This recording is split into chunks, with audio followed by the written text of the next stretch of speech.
பூஜ்யாய ராகவேந்திராய சத்ய தர்மரதாய ச பஜதாம் கல்பவ்ருக்ஷாய நமதாம் காமதேனுவே கிருஷ்ணாய வாசுதேவாய தேவகி நந்தனாய ச நந்தகோபகுமாராய கோவிந்தாய நமோ நமः. ஐந்தாவது வேதம் என்று போற்றப்படும் மகாபாரதம் பார்த்து வருகிறோம். கர்ணனின் கனவில் சூரிய தேவன் வந்து, பிராமண வேஷத்தில் இந்திரனே உன்னிடம் வந்து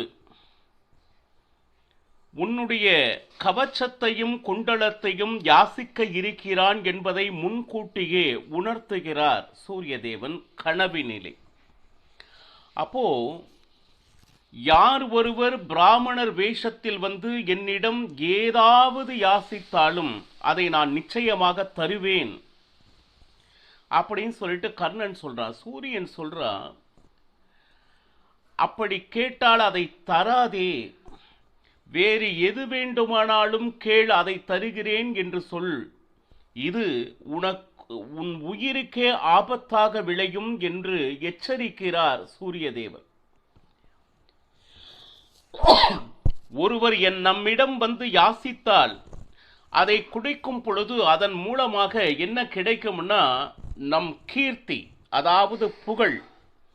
இவரிடம் போய் எது கேட்டாலும் அதை கொடுத்து விடுவான் என்கின்ற பெயர் இருக்கு இல்லையா, அந்த கீர்த்தி. அந்த கீர்த்தி மயக்கம் கர்ணனிடம் உண்டு. 4 பேர் நம்மை பற்றி புகழுமாறு வாழ வேண்டும்.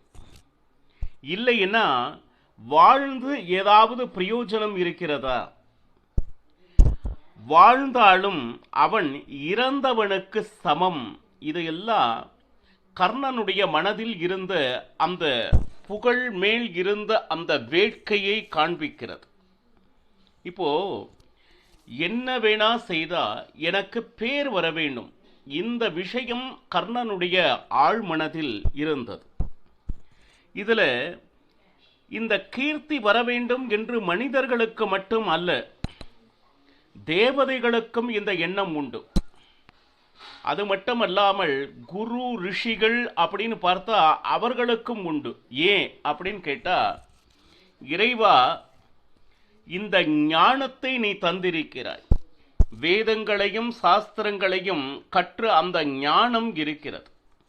ஆனால் கீர்த்தி இல்லையெனில், கீர்த்தி இருந்தால் இவர் பலவிதமான சாஸ்திரங்களை கற்றவர் அப்படிங்கிற ஒரு அந்த புகழ் தெரிய தெரிய நிறைய சிஷ்யர்கள் வருவார்கள். வரும் பொழுது இந்த வேதங்களையும் சாஸ்திரங்களையும் நிறைய பேருக்கு சொல்லி பகவானுடைய ஞானத்தை அவர்களும் பெரும்படி என்னால் செய்ய முடியும். பாருங்க, அந்த கீர்த்தியினால் என்ன பலன் அப்படின்னா, பகவத் ஞானம் நிறைய பேருக்கு கிடைக்க வேண்டும் என்கின்ற எண்ணமே இருந்தது. ஆனா கர்ணன் கிட்ட என்னை பற்றி ஸ்வார்த்தம், என்னை பற்றி எல்லோரும் புகழ்ந்து கொண்டிருக்க வேண்டும் அப்படிங்கிறது மட்டுமே இருந்ததே தவிர, அதன் மூலமாக பகவத் சிந்தனை அப்படின்னு இந்த உலகத்திற்கு கிடைக்குமா அப்படின்னு கேட்டா இல்லை என்கின்ற பொருளே வருகிறது. பாரு, எது நிஜமான கீர்த்தி என்றால், தனக்கு வருவதை விட அதன் மூலமாக இந்த உலகம் ஏதாவது நல்ல விஷயங்களை பெற வேண்டும். அந்த கீர்த்தி கூட நாம் காரியங்களை செய்து கொண்டே இருக்கும் பொழுது நாம் அமைதியாக இருக்க, நாம் செய்த சேவையினை பொறுத்து மக்கள் பேச வேண்டும். அவர்களை பேச வைப்பதுன்னு ஒன்று, நாம் செய்யும் நடத்தையின் மூலமாக வாழ்ந்தால் இந்த மாதிரி ஒருவன் வாழ வேண்டும் என்று அவர்களாக பேசுவது நிஜமான கீர்த்தி என்று மகாபாரதம் அறிவுறுத்துகிறது. இப்போ தாசவரைஞர்கள் இருக்கிறார்கள். இந்த உலக சுகங்களை துறந்து, எப்பேற்பட்ட புரந்தரதாசர், கனகதாசர், விஜயதாசர், இப்படி பலவிதமான தாசவரைஞர்கள் இருந்திருக்கிறார்கள். அதுவும் புரந்தரதாசர் எப்படின்னா, நவகோட்டி நாயக்கன் என்கின்ற பெயரினிலே 9 கோடிக்கு மேலாக செல்வத்தை தன்னகத்தை வைத்திருந்தவர். அந்த காலத்துல ராஜாவுக்கே 7 கோடி மட்டுமே இருக்கும். சமயத்தில் அந்த ராஜனுக்கு வேண்டுமென்றால் புரந்தரதாசர்கிட்ட வாங்க வேண்டிய சூழ்நிலை இருந்தது. ஆனால் பகவானை அடைய வேண்டும் என்கின்ற எண்ணம் எப்பொழுது மனதில் உதித்ததோ, ஒரு உத்தரணை தீர்த்தத்தில் அது அத்தனை விஷயத்தையும் துளசி தளம் போட்டு கிருஷ்ணார்ப்பணம் என்று வீட்டை விட்டு வெளியே வந்தவர். வீடு வேண்டாம், வாசல் வேண்டாம், அங்கு உள்ள செல்வம் வேண்டாம், தங்கம் வெள்ளி எத்தனை விஷயம் பாருங்க. அது அத்தனையும் உதறி தள்ளி அது யாரோ எடுத்துக்கொள்ளட்டும், அதன் மேலே இருக்கக்கூடிய அந்த மோகம் தீர்ந்தது. இறைவன் இருக்கிறான், அவன் என்னை காப்பான் என்கின்ற பெருத்த நம்பிக்கையோடு வீட்டை விட்டு வெளியே வந்து பகவானையே நினைத்து புரந்தரதாசர் புரந்தர விட்டலா என்கின்ற அங்கீதத்தை பெற்று இறைவனை பாடுவதே என்னுடைய வேலை என்று அவனை நம்பி வாழ்ந்தார். இப்போ புரந்தரதாசர் மறைந்து சுமார் 500 வருடங்களுக்கு மேலாகியும் இன்னும் அவரது கீர்த்தனை சாகாமல் அனைவருடைய மனதிலும் வாழ்ந்து கொண்டிருக்கிறது. அப்படின்னா புரந்தரதாசர் என்னுடைய கீர்த்தி வர வேண்டும் என்று இதை செய்தாரன்னா இல்லை. எப்பேற்பட்ட வைராகியத்தை ஒரு உதாரண புருஷராக இருந்து வாழ்ந்து காண்பித்து அவரது மகிமைகளை கூறிவிட்டு சென்றார். ஆனால் இன்றளவும் பக்தர்கள், பெரும்பான்மையான அனைத்து பக்தர்களும் அவரை தன்னுடைய மனதில் மிக உயர்ந்த ஸ்தானத்தில் வைத்துக்கொண்டு அவர் எழுதிய பாடல்களை பாடி மகிழ்ந்து கொண்டிருக்கிறார்கள் என்றால் இது நிஜமான கீர்த்தி என்று சொல்வோம். இப்போ பாருங்க, அது மட்டுமல்லாமல் உயிர் அப்படின்னு பண்ணோம்னா ஒன்னா யுத்த பூமியில் உயிர் விட வேண்டும். யாருக்காக அப்படின்னா தன்னுடைய நண்பனுக்காக உயிர் விடுவது மேல். அவன் செய்த உதவிகளுக்கு நன்றியாக அப்பொழுது கீர்த்தி வரும், அதுல ஒன்றும் சந்தேகம் இல்லை. என்னுடைய நண்பனுக்காக அவனுடைய எதிரிகளை என்னுடைய எதிரிகளாக நினைத்து அவர்களை சாய்த்து இந்த உலகத்தில் நடை போட வேண்டும். ஒருவேளை அந்த யுத்த பூமியிலே அபயம் என்று யாராவது ஒருவர் கைகோப்பி நின்றால் அவர்களை காத்து ரட்சணை செய்ய வேண்டும். இதெல்லாம் எப்படின்னா, இதெல்லாம் செய்யும் பொழுது உன்னுடைய கீர்த்தி அதிகமாகும். ஜனங்களை யுத்த பூமியிலே ரட்சணை செய்ய வேண்டும். அதுல நம்மை தேடி யாசித்து யார் வந்தார்களோ அவர்களுக்கு வேண்டிய உதவிகளை தட்டாது செய்ய வேண்டும். ஸ்திரீகளை காக்க வேண்டும். அவர்களுக்கு இந்த பயம் என்ற ஒரு சொல்லே அறியாத வண்ணம் அவர்கள் நிம்மதியாக வாழ வைக்க வழி செய்ய வேண்டும். இந்த மாதிரி எண்ணங்கள் இருக்கும் பொழுது அவன் புகழ் தானாக மக்கள் மனதில் ஆனந்தமாக மேல் எழும்பும். சரி, அது மட்டுமா அப்படின்னு கேட்டீங்கன்னா இல்லை. இதையெல்லாம் கேட்ட சூரிய தேவன், இதையெல்லாம் சரி கர்ணா, தானம் செய்வதனால் கீர்த்தி வரும் என்கின்ற வார்த்தையை நான் நிச்சயம் ஒப்பிக்கொள்வேன். ஆனா தானம் செய்வதனால் நம்மளுடைய உயிருக்கே பாதகம் வருகிறது அப்படின்னா அந்த தானத்தை செய்வதனால் என்ன பயன்? சூரியதேவன் கேட்கக்கூடிய கேள்வி. உன்னை நம்பி எத்தனை பேர் இருக்கிறார்கள்? உதாரணத்திற்காக மனைவி, குழந்தைகள், ஏன் இந்த தேசம், அந்த தேசத்து மக்கள் இத்தனை பேர் நம்பி இருக்கும் பொழுது உன்னுடைய உயிரை துச்சமென நினைத்து அந்த தானத்தை தருவதால் நீ பெரும் லாபம் என்ன? கீர்த்திக்காக எதை வேண்டுமானாலும் செய்யலாம். அதற்காக கெட்டது செய்யணும் அப்படின்னு எந்த இடத்துல சொல்லப்பட்டிருக்கு? தன்னுடைய உயிரையே கொடுத்து கீர்த்தி தான் முக்கியம் அப்படின்னு சொல்லிட்டு அதை எந்த காலத்திலும் செய்யாதே. சூரிய தேவன் தந்தை தான் குருவாக இருந்து கர்ணனிடம் ஒரு அற்புதமான உபதேசத்தை கொடுக்கிறார். நீ செய்யும் கீர்த்தியினால் உன்னுடைய சுகத்தை நீ இழக்கிறாய். நமக்கு தீங்கு வருகின்ற அந்த கெட்ட விஷயத்தை என்னைக்குமே நாமளே நமக்கு செய்து கொள்ளல் ஆகாது. நாம் செய்யும் தானம் தர்மங்கள் நம்மை நல்லபடியாக வாழ வைப்பதாக இருந்தால் அதை ஏற்றுக்கொள்ளலாம். ஆனால் நம்மையே உயிர் விட துணிகிறது என்றால் நம்மை நம்பி இருப்பவர்களுக்கு நாமே மோசம் செய்வது போலதானே ஆகும்.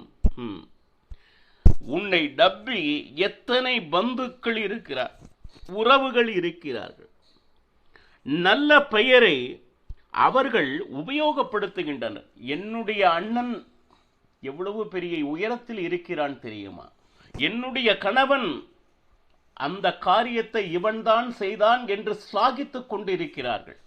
நம்மளுடைய உறவு முறைகள் நாம் செய்யும் அந்த தான தர்மங்களை நினைத்து அவர்கள் ஆனந்தமாக அதை உபயோகப்படுத்தி கொண்டு அது சந்தோஷமாக இருக்கிறது. ஆனால் நீ இருக்கும் வரை, ஒருவேளை அந்த நீ இல்லை என்று சொல்லும் பொழுது அந்த ஸ்லாகிக்கும் உரிமையும் போய்விடுகிறது இல்லையா?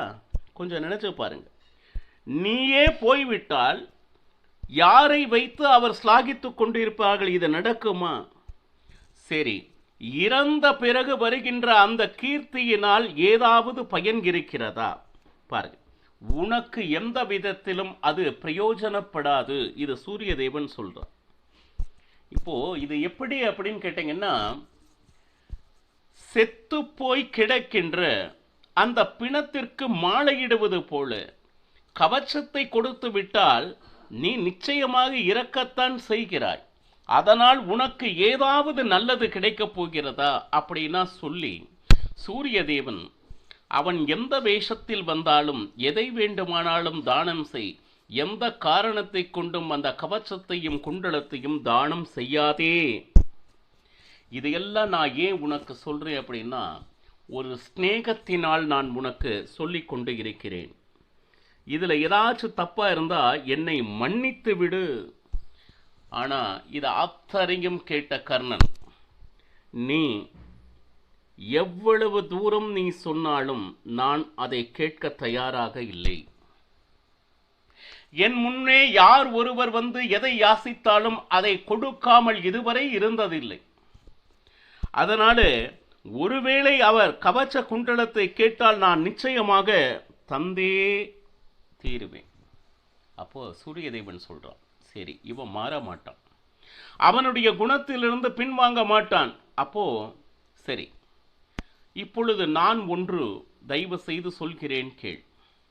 அவர் கேட்கும் அந்த கவச்சத்தையும் குண்டலத்தையும் நீ நிச்சயமாக தருவாய் என்று முடிவு செய்து விட்டால் சரி, நீ ஒரு வரத்தை அவரிடம் கேள்.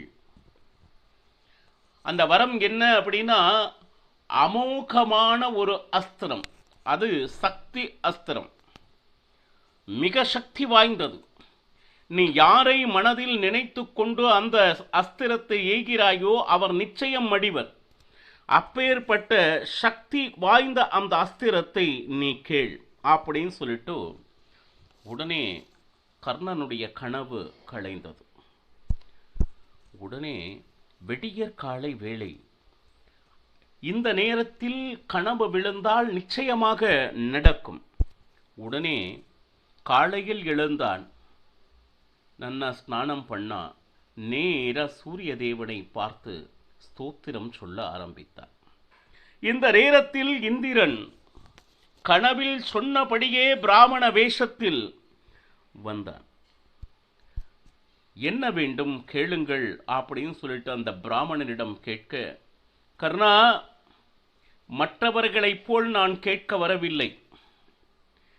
சிரேஷ்டமான தானம் எனக்கு வேண்டும், அதை கேட்பதற்காக நான் வந்திருக்கிறேன் அப்படின்னு சொல்றேன். கவலைப்படாதீர்கள், நீங்கள் எதை கேட்டாலும் நான் தருகிறேன் அப்படின்னு கர்ணன் சொன்ன உடனே, பிறந்ததிலிருந்து உன்னுடனே இருக்கின்ற அந்த கவச்சத்தையும் குண்டலத்தையும் கொடு. இந்திரன் கேட்டான். கர்ணன் அதை தருவதற்கு இல்லை. இது பிறந்ததோடு என்னோடே பிறந்தது, வேறு எது வேண்டுமானாலும் கேளுங்கள் தருகிறேன்.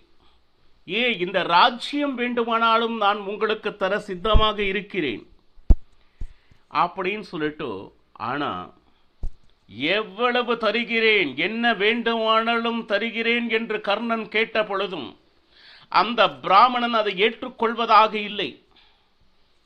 நான் கேட்க வந்தது இந்த கவச்சத்தையும் குண்டலத்தையும் தவிர வேறு எதுவும் இல்லை என்று பிராமணன் ஸ்பஷ்டமாக சொல்லும் பொழுது கர்ணன், இந்திர தேவரே அப்படின்னா, வந்தவன் சாமானிய பிராமணர் அல்ல, இந்திரன் என்பதை அறிந்து கொண்டான் என்று தெளிந்தவனும் உனக்கு எப்படி தெரியும்? சூரிய தேவன் சொன்னாரா பாருங்க அப்படின்னு கர்ணனிடம் சொல்ல பாருங்க, தன்னுடைய உடம்போடே ஒட்டி வந்த அந்த கவச்சத்தையும் குண்டலத்தையும் கத்தி எடுத்து கிழித்து அதை கொடுக்க வேண்டிய நிலையில் உடம்பில் எவ்வளவு இரத்தம் ஓடும், எவ்வளவு வலி ஏற்படும்.